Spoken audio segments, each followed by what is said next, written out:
Class 5 का chapter number 8 है natural resources. तो नेचुरल रिसोर्सेज क्या है? प्राकृतिक संसाधन। The natural resources. बेटा किसकी तरफ से आवाज आ रही है? अपना माइक म्यूट करिए आप लोग।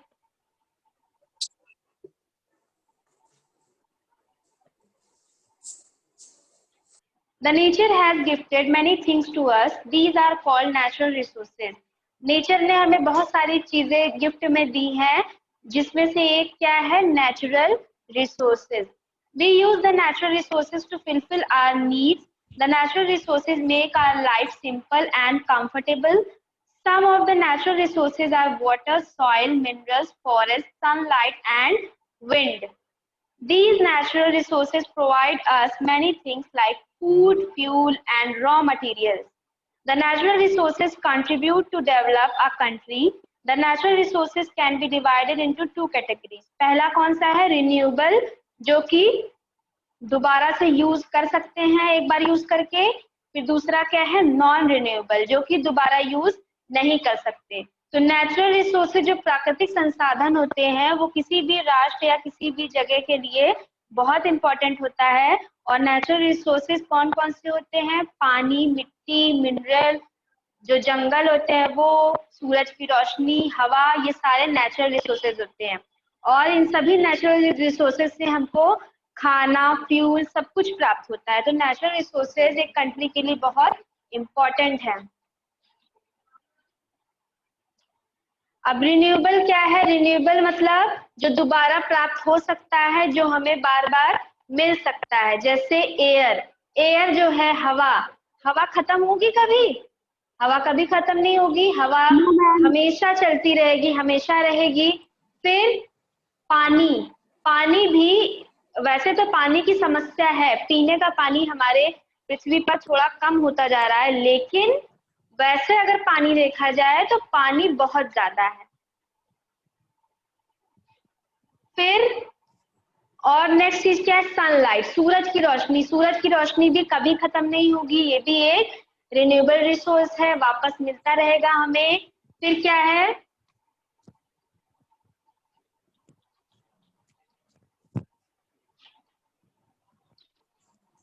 हर्ष राज है और हर्ष यादव, दोनों अलग अलग लोग हैं। तो जो सनलाइट है, sunlight is the most important natural resource. It gives us heat and light. हमें हवा लाइट देता है और हीट देता है, गर्माहट देता है, और इसको सोलर एनर्जी भी कहा जाता है। जिसको सोलर एनर्जी का आजकल आपने देखा हो काफी यूज होने लगा है, सोलर पैनल लगा लगा कर जो लोग उससे एनर्जी लेते हैं सूरज से। फिर नेक्स्ट क्या है? सॉइल, मिट्टी। मिट्टी भी एक नॉन रिन्यूएबल रिसोर्स है। जो मिट्टी है वो तरह तरह की मिट्टियां हम आपको पढ़ा चुके हैं। मिट्टियां कई प्रकार की होती हैं और अलग अलग जगहों पर मिलती हैं, और उनका अलग अलग फर्टिलिटी भी होता है उनके अंदर। और जो मिट्टी है वो सबसे मेन बात क्या है? एक रिन्यूएबल रिसोर्स है, जो प्राकृतिक जो संसाधन है उसमें से ये रिन्यूएबल रिसोर्स में आता है। तो जितने भी रिन्यूएबल रिसोर्स हैं ये हम लोग को दोबारा प्राप्त हो सकते हैं। अब कौन सा आएगा? नॉन रिन्यूएबल रिसोर्स, जो कि खत्म हो गए अगर एक बार, दोबारा हमें नहीं मिल पाएंगे। वो कौन कौन से हैं? Forest, jungle, a large area covered with a big small tree, shrub, ये सारे जो तरह तरह के पेड़ पौधे जो सब पाए जाते हैं एक जगह पर, बहुत बड़े एरिया में ढेर सारे पेड़ पौधे जो पाए जाते हैं, उनको जंगल कहा जाता है। Forest are useful to us many ways. Forest हमारे लिए हर तरह से यूजफुल है। अगर पेड़ नहीं होंगे तो हमें ऑक्सीजन कहाँ से मिलेगी? हमारा जो वातावरण है वो शुद्ध कैसे होगा? मिट्टी को उपजाऊ बनाने के लिए, उस सॉइल इरोजन को रोकने के लिए भी फॉरेस्ट का बहुत जरूरी उपयोग होता है। लेकिन बहुत ज्यादा जनसंख्या बढ़ने की वजह से, जब लोग इतने बढ़ते जा रहे हैं, तो जो जनसंख्या है, जो लोग हैं, वो लोग जंगलों को काट काट के वहां घर बनाते जा रहे हैं, तो जंगल जो है वो कम होने लगे हैं। नेक्स्ट क्या है? Wild life. वाइल्ड लाइफ भी नॉन रिन्यूएबल रिसोर्स है। बहुत सारे ऐसे जानवर हैं, बहुत सारे ऐसे स्पीशीज हैं, पक्षी हैं जो कि खत्म होने के कगार पे हैं। उनको बचा कर रखना भी बहुत जरूरी है। एक पर्यावरण में बैलेंस होना बहुत जरूरी है, हर चीज का बैलेंस होना चाहिए। पेड़ पौधों का, जानवरों का, इंसानों का, सब कुछ समान होना चाहिए। एक बैलेंस के अकॉर्डिंग होना चाहिए। Wild life is also one of the most valuable resources on the earth. Wild life includes all type of wild animals such as lion, tiger, rhinoceros, leopard, elephant, bear, deer, zebra and giraffe and also the parts of wild. ये सारे जो हैं जितने भी चीजें हैं, reptiles, birds, ये सारे वाइल्ड लाइफ के पार्ट है। In our country various national park, biosphere reserve and wild life sanctuaries are set up in forest park in different parts of the country to keep the wild animals in their natural surroundings। हमारे country में बहुत सारे ऐसे park और बहुत सारे ऐसे safari वो रखे गए हैं, सेंचुरीज बनाई गई हैं जहां पर कुछ जानवरों को अच्छे से रखा जाता है ताकि वो विलुप्त ना होने पाए, उनका केयर किया जाता है कि ये खत्म ना हो जाए। फिर मिनरल्स, मिनरल्स क्या है? There are many resources which are found deep beneath the surface of the earth। ऐसे बता चुके हैं आपको, मिनरल वाला भी हमने पढ़ाया था कि सारे जो मिनरल्स होते हैं वो कहाँ पर होते हैं? जमीन के अंदर होते हैं या पहाड़ों पर होते हैं। तो मिनरल बहुत जरूरी है। These resources are called minerals। The area of or place where a particular mineral is found is called the mine of that mineral। जो भी मिनरल किसी एक जगह पर हमेशा पाया जाता है उसको क्या कहा जाता है? उस मिनरल का माइन कहा जाता है, खान कहा जाता है। जैसे आपने देखा होगा कोल, कोल एक तरह का मिनरल है, फ्यूल है, तो वो कहाँ से पाया जाता है? कोल माइन में ही से तो पाया जाता है ना। For example a coal mine, a gold mine, सोना, सोना भी मिनरल है, गोल्ड वो भी गोल्ड माइन से पाया जाता है, etcetera. The minerals have been had to be brought out on the surface of the earth so that they can be used in different ways।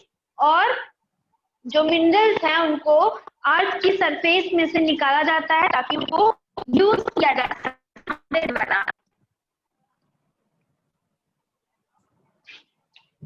फिर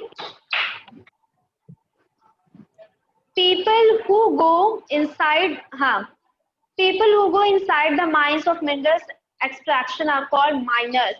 जो लोग जमीन के अंदर जाते हैं, खोद खोद कर मिनरल्स को निकालते हैं, उनको क्या कहा जाता है? माइनर्स कहा जाता है।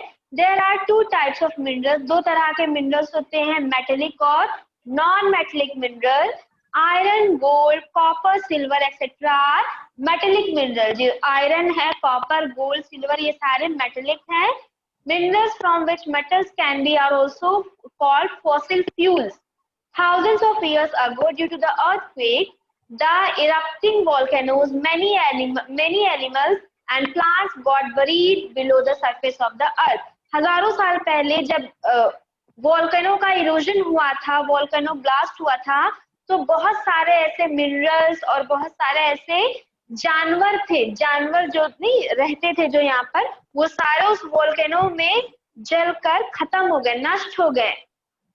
फिर और कहाँ चले गए? जब कोई जमीन पर कोई जानवर है वो नष्ट हो गया है तो वो कहाँ चला जाएगा? जमीन के अंदर चला जाएगा। फिर क्या हुआ?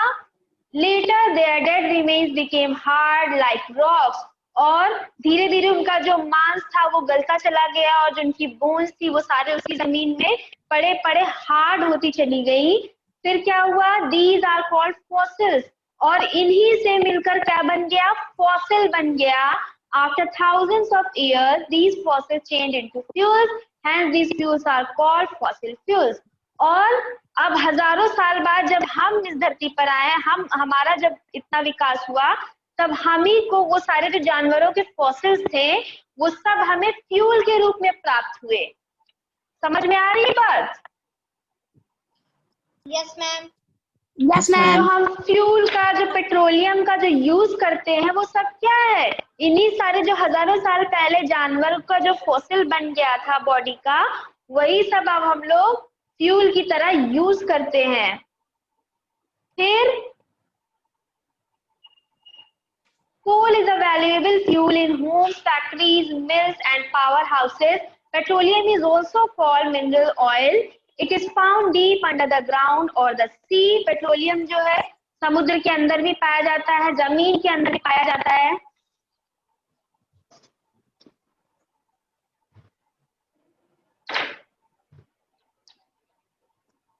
It is a big source of energy. It is so useful that it is called liquid gold. और जो पेट्रोलियम है वो इतना यूजफुल है कि उसको क्या कहते हैं, लिक्विड गोल्ड कहते हैं, लिक्विड सोना कहते हैं। We obtain petrol, diesel, kerosene, spirit, thinner and many other things from the mineral oil. आप सबको पता है पेट्रोल कितनी काम की चीज है, अगर पेट्रोल नहीं होगा तो हमारे व्हीकल्स नहीं चलेंगे। तो ये सारे जो मिनरल्स हैं ये सारे आपको पता चल गया कैसे तैयार हुए हैं। Areas where oil is found are called oil fields. जहां पर ये ऑयल पाए जाते हैं पेट्रोलियम, इन जगहों को क्या कहा जाता है, ऑयल फील्ड कहा जाता है। Natural gas is also found in some oils and is preferred over the fuels because it is non-polluting, cheap and easily available in the ambulance. LPG, liquefied petroleum gas and CNG, compressed natural gas are its forms. So कुछ petroleum में कुछ गैसें भी पाई जाती हैं जिनको ambulance में use किया जाता है और कई गाड़ियों में यूज किया जाता है, और ये गैसेस जो होती हैं ये बहुत कम पोल्यूशन फैलाती है। तो आपका ये चैप्टर यहीं से एंड होता है। बच्चों समझ में आया कि नहीं, सही से बताइए, नेचुरल रिसोर्सेज क्या क्या हैं, समझ में आया कि नहीं? Yes ma'am. Yes ma'am. Yes ma'am. तो यहीं से आपका ये चैप्टर एंड होता है बच्चों। अगर समझ में आ गया है तो क्वेश्चन का आंसर दे पाएंगे आप लोग? Yes ma'am. Yes ma'am. चलिए बताइए, what are natural resources? Natural resources कौन कौन से हैं, प्राकृतिक संसाधन कौन कौन से हैं? कोई भी बताए, कोई भी बता सकता है, बताइए। अभी आप लोगों ने बोला आपको समझ में आ गया, पूरा नेचुरल रिसोर्सेज के बारे में बता चुके, अब आप लोग रिप्लाई नहीं कर रहे हैं। हाँ, ऋषिता, नैन्सी, समर, हर्ष, बताइए आप लोग क्या है नेचुरल रिसोर्सेज? कैसे समझ में आया? फिर सबने बोला कि समझ में आ गया। हाँ, हम बताएं।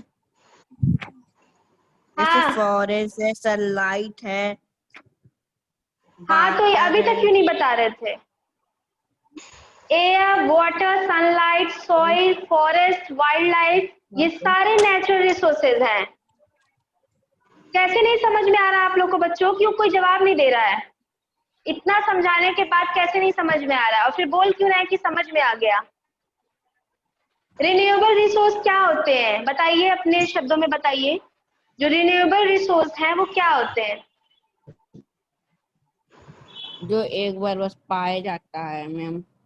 नहीं, जिसको कई बार यूज कर सकते हैं, जो हमें नेचर से प्रोवाइड होता रहता है, जैसे सनलाइट हो गया, वाटर हो गया, सॉइल हो गया। और नॉन रिन्यूएबल क्या होता है, जो खत्म हो गया दोबारा नहीं मिलेगा, जैसे पेट्रोलियम हो गया, फॉरेस्ट, वाइल्ड लाइफ, ये सारी चीजें। ठीक, तो क्लास आपकी यहीं से एंड करते हैं। नेक्स्ट क्लास में चैप्टर नंबर 9 पढ़ेंगे। Thank you students. Thank you ma'am.